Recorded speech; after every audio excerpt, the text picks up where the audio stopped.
Kągi, Kalėdos. Toks metas, kai visi turbūt sėda prie stalo ir daro ką nors naudingo. Nors iš tikrųjų prie stalo, ypač prie kalėdinio stalo, daugelis daro vieną klaidą.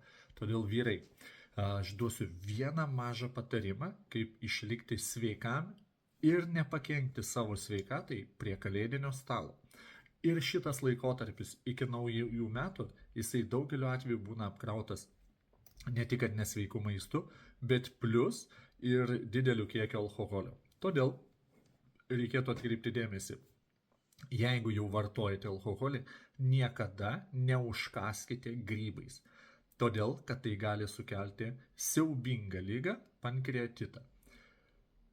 Dėl tam tikrų cheminių junginių virškinimo proceso metu grybų su alkoholiu, ta liga gali išsivystyti ir gali negrįžtamus procesus žmogaus organizme užkurti. Todėl, jeigu jau vartojat alkoholį, pasirinkite kitą maistą. O dar geriau, alkoholio nenaudoti arba vartoti saikingai.